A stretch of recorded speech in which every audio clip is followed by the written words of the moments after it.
Alright, what's up, what's up? I'm here. We're doing Ask An Afrikan. I'm here. I'm glad to be here today. I got a real African, strong African brother right here with me. Please, brother, introduce yourself for the camera. My name is Kalyd. Y'all might know me as Kalyd Dessalines. Kalyd is really short for Kalyd Dessalines, for one of our warrior ancestors who fought against the Arab invasions into Africa. You feel what I'm saying? He fought so hard that they referred to him as the enemy of Islam. That's how hard he fought against the Arab invasion of Africa and against them Islamicizing Africans. You feel me? That was Kalyd Dessalines of Mercuria. So, you know, in honor of that spirit, you feel me, to keep Africa pure and to keep Africa unadulterated from foreign influence, I adopted that name, Kalyd Dessalines. I shortened it to Kalyd in honor of the great ancestor Khalid Muhammad. You feel what I'm saying? Love that brother, man. You know, everybody who, if you watch 5 minutes of that brother, if you don't fall in love with, you know what I'm saying, that warrior spirit, then it ain't it. I was going to ask, how did you get that name? Right. But it sounds like, you know, you living up to it right now. So was you given that name, or did you choose that name? Nah, I chose that name. I didn't grow up like in a African-centered community where I had elders I was looking to, you feel what I'm saying, that would actually give you a name like that. You feel what I'm saying? So I didn't come into consciousness like that. A lot of people were fortunate enough to come into consciousness by being around African-centered people, and that's not how I came into consciousness. So, you know, I didn't get a name from another African-centered person. You feel me? I came into my consciousness reading African history on my own, and then that's how I decided that I don't want to go by a European name no more.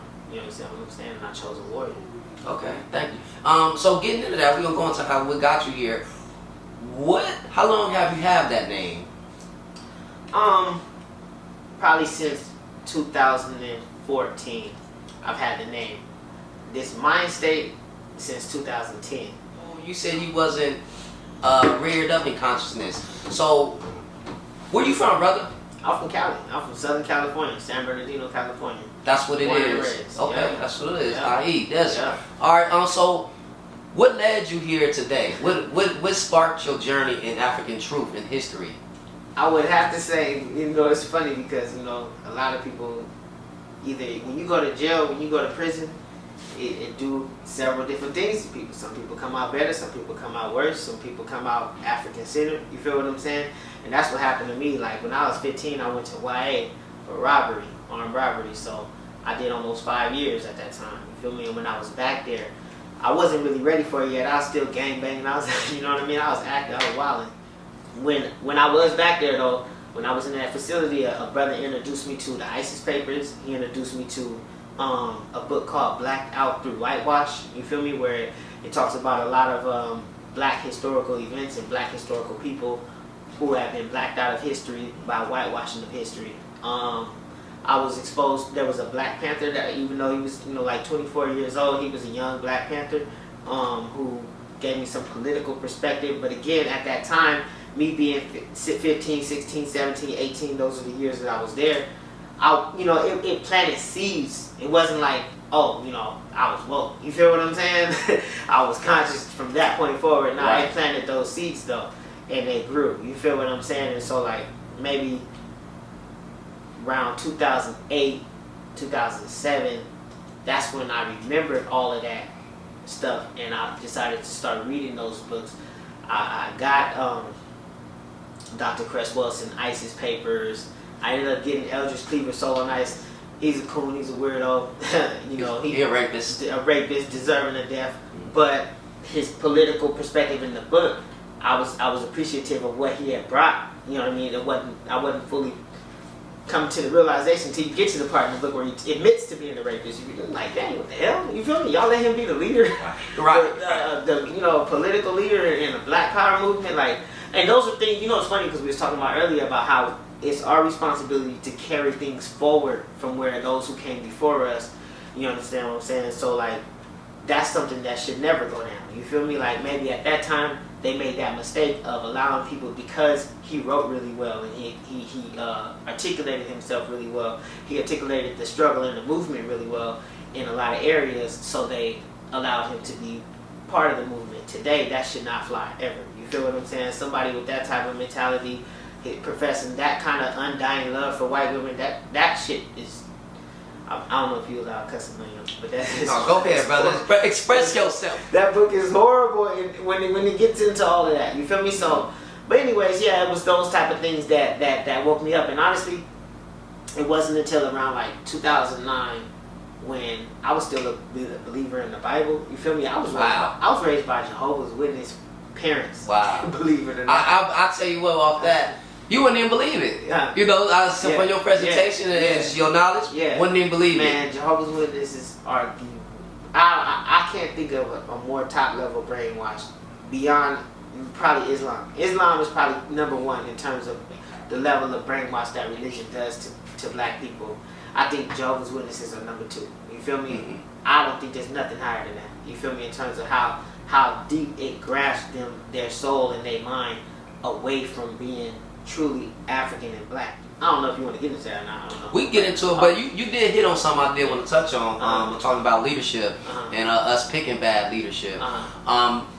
Like use the brother elders for example. Do you think that's something we need to put more context into today of picking our leaders and not just exalting somebody because they speak well or talk hard because they black? Absolutely. That's 100%. 100%. Like, yeah, that's crazy, man. A lot of times people can become leaders just because they have a popular following on social media. Mm-hmm. That's crazy to me. Yeah, a lot you of feel that. what I'm saying? Like, all of us, you ain't got no history or nothing up under your belt. You know what I'm saying? No real activity being out there like that. I ain't talking about marching with your hands up and all of that. That's not the type of activity I'm talking about. I'm talking about getting it in with the enemy. You feel what I'm saying? Like with no history or none of that. You feel me? And then all of a sudden you get to become a leader. You know what I mean? Or because you have this many likes on videos. You feel what I'm saying? Like that's no, that should not be the criteria. I agree. So let me ask you this: what qualifies a great black leader? That's a really good question, brother. I'm gonna be honest. Just to answer that. I wish I could give a really good answer to that. Mm-hmm. I would have to get out more thought. I would expect black leadership to be uncompromising on African principle. African principle being, putting African people first, putting African people in the forefront. You feel what I'm saying? Courageous. You feel me? Not being like any of these weak, bend over, pander to Europeans. You feel what I'm saying? Like these Al Sharptons and none of that. That's not black leadership. You feel me? They're gonna lead you right down into the gas chamber. That's a really good question. I would love to have a good answer for that, but I would have to. That's good enough, honestly. Because I think it still needs to be defined. Mm-hmm. So, because I want to follow up with that is, do we even have black leaders today, or do we need black leaders? Okay. Do we have any? We may have leaders that we don't even know about. You feel me? I know some strong brothers who meet strong African criteria, who are very wise, you feel me? But ain't nobody listening to them. You know what I mean? Everybody's running around chasing after the most popular person or whatever the European puts in front of us. Do we need leadership? Absolutely. Absolutely. I mean, I've heard people really say, we don't need no leaders. Right. You understand what I'm saying? I'm like, hold up. Like, are we leading ourselves? Name one successful anything, you feel me, in history without leadership. Even on a football field. I love to use sports as an example because that's one thing that black people are adept at, dancing and sports. Right. You know what I'm saying? We know a lot about it. You feel me? And no, there could be no successful football team, basketball team without leadership in those teams. You feel what I'm saying? So if you ain't got a coach or you ain't got a captain of the football team, then you really ain't gonna be out there in competing very well with people who do. It's the same thing with military. Military has leadership. They have generals. You understand what I'm saying? They have captains and colonels and whatnot. They have leadership. And so the idea that black people don't need leadership, now we can see how successful the American military is across the planet. They're very successful. They out here kicking ass. Mm-hmm. So the idea that black people don't need leadership, I think that's false, and I don't even know where that idea came from. I think it comes from black people not wanting to have no camaraderie and just falling in line. I think, a lot we see now is everybody want to be a general. Don't nobody want to play their position, or at least admit that somebody can orate better than me. Mm-hmm. Somebody can come up with a plan better than me. Mm-hmm. You may not bust your gun, and that's cool, but what can you do? Right. And I think that's where it comes from, but people not wanting to fall in line. But I want to ask you, why do you think it's very hard for black people to, let's say, strategically organize and fall in and play their position? I think it's a slave mentality, bro. It's ego, but a lot of times behind ego, because when people think of people being egotistical, we think of people being full of pride, full of confidence, overconfident, really self-assured, and all of that. But behind that is a very frail personality. You feel what I'm saying? And that's what slavery has done to us, but that's also what existing in this society, being dominated by non-black people, being dominated by people that don't look like us, being dominated by Europeans and whites. You feel me? That's what that does to you, is it puts you in a position where you know it depletes your self-worth, or your feeling of self-worth. And because of that, you develop an ego to protect yourself against feeling like you ain't shit. You feel what I'm saying? And so it's that ego that we have that forces people to bolster themselves as if I'm the G, I'm the general, I'm the guy, you know, you need to listen to me, and blah blah blah. It's all, and it's false, because we really ain't got nothing to back none of that up. You feel what I'm saying? Exactly. You really don't. You know, you hear people running around calling themselves the general. The general of what? You feel what I'm saying? Of what army? You feel me? Of what nation? You feel me? Backed up by what?